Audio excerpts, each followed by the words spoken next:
Hello po sa inyong lahat mga ka-crypto. Ako po si Pinoy Crypto Trader at sa video na ito ay atin pong pag-uusapan dito ang bagong Layer 3 privacy blockchain ni Shiba Inu. Kung saan ay ito po ay kasalukuyang inihahanda ng mga developers ni Shiba Inu. Kaya masasabi ko pong isa po itong napakalaking project na naman. Parang katumbas po ito ng Shibarium. Yan, kasi ang layer 2 blockchain ng Shiba Inu ay ang Shibarium. Kaya yan, layer 3 na po tayo ngayon. Kaya masasabi kong ito yung parang sunod na pinakamalaking project ngayon na parang pinagtutuunan ng mga developers ni SHIB.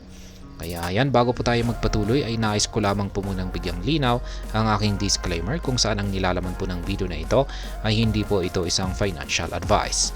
For education and information purposes lamang po ang layunin nito. Maliban po dito ay nais ko na rin pong magbigay babala na wala pong kahit anumang group chat ang Pinoy Crypto Trader. At ayan, ang sabi rito ay the Shiba Inu team has raised $12 million through the yet-to-be-released Street token to facilitate an upcoming Layer 3 privacy blockchain. Ayan, naka-raise na po or nakakalap na po ang team ng Shiba Inu ng $12 million na kanila pong gagamitin para sa kanilang ilalabas na Street token. Kung saan ay yung Street token na ito ay ito po yung magagamit sa kanilang sa nalalapit na ilalabas nilang Layer 3 privacy blockchain. Kaya ayan, kapag sa Layer 2 blockchain ay yung ginagamit po natin dito, ayan, na nagfa-facilitate dito ay si Bone.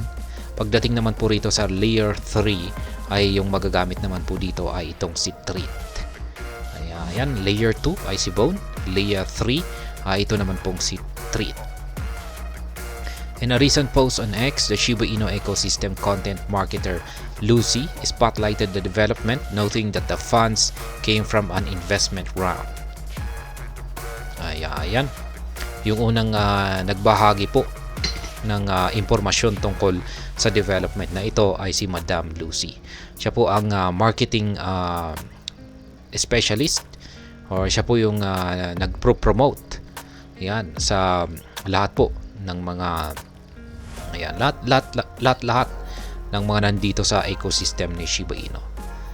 Kaya ayan, ayon po sa kanya ay meron pong pumasok na pondo na pondo or investment na gagamitin po nila para sa bagong blockchain na ito. Shiba Inu's latest fundraising. Ayan, ito naman po, meron naman po silang ito naman po yung pinaka-latest or pinaka-bagong nakalap nilang pondo. At mukhang mas malaki rin yung nakalap nila rito.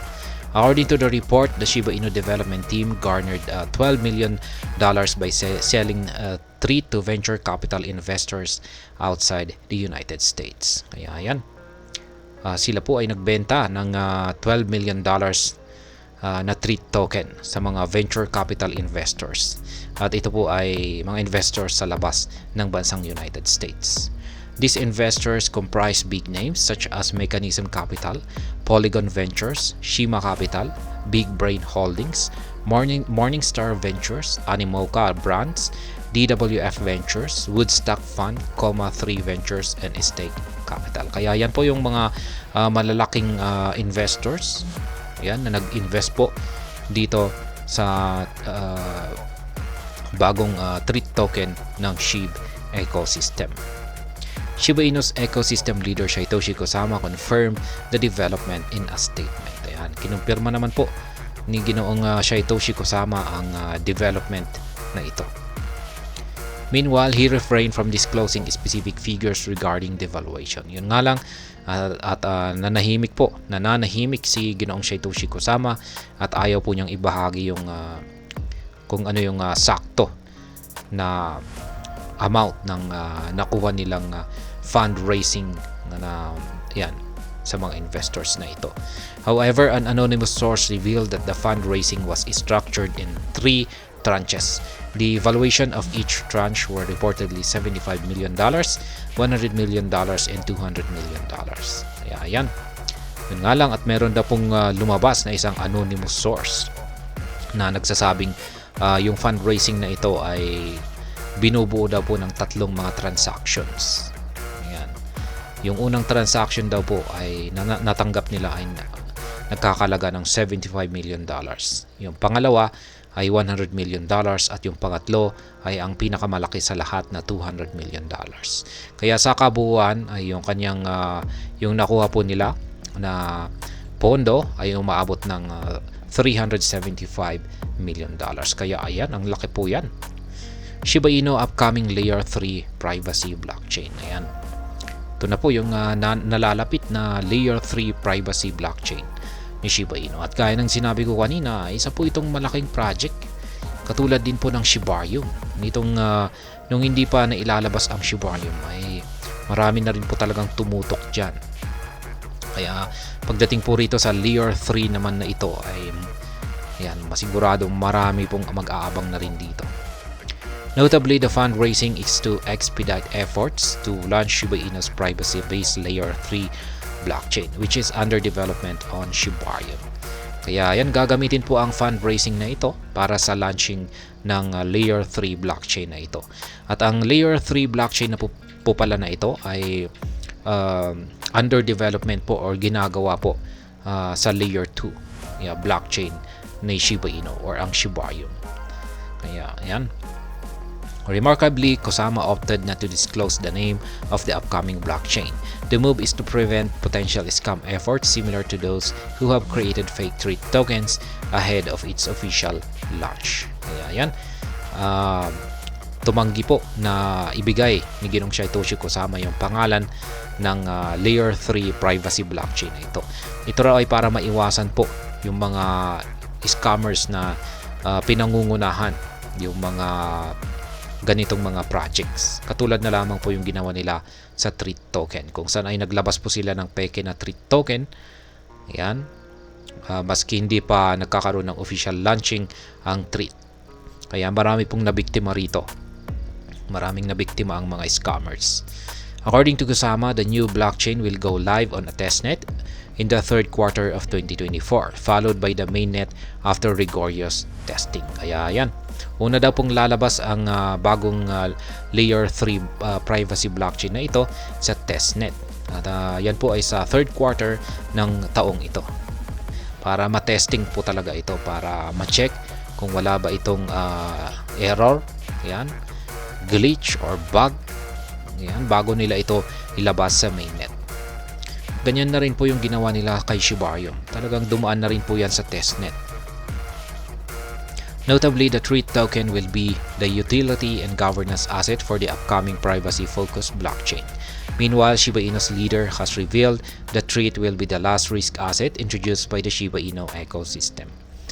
Kaya yan po ayat ulit, gaya ng sinabi ko kanina, ay kung pag ang Layer 2 na blockchain ni Shiba Inu ay si Bone yung nagsisilbing utility at saka governance asset nito, ay pagdating naman po rito sa Layer 3 ay ito naman pong si treat token ang magsisilbing utility at saka governance asset nito.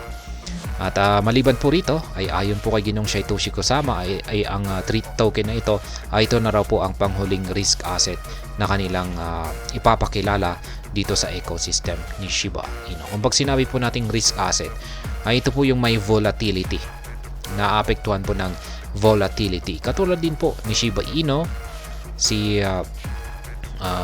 itong si Leash at saka si Bone. Ayan.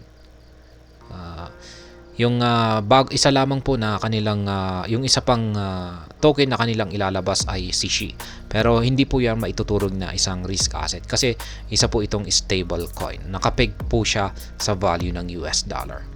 He reiterated that efforts are in place to unveil a stable coin dubbed Shi before this year ends. Kaya yan na nga. Ayon po kay Ginong Satoshi Kusama ay pinaghahandaan na raw po nila ang na-release yan or i-launch ang kanilang stablecoin na si Shi bago raw magtapos ang taong ito. Yan pong muli ang isa po itong magandang balita sapagkat meron na naman po silang ilalabas na isang malaking development dito or project kung saan ay ang bagong Layer 3 privacy blockchain ng Shiba Inu ecosystem. At hanggang dito na lamang po tayo sa video na ito. Sana po ay inyong nagustuhan ang aking paliwanag sa video na ito. Kung inyo po itong nagustuhan ay pakiclick lamang po ang like button nito. Para naman po sa mga bago lamang dito, kayo po ay aking inaanyayahan para mag-subscribe. Pakiclick na rin po ang bell icon nito dahil ito po ang siya magsisilbing notification nito sa mga bago kong videos na akin pong ina-upload sa aking YouTube channel na ito. Marami pong salamat sa panonood. Ingat po tayo lagi at God bless po sa ating lahat.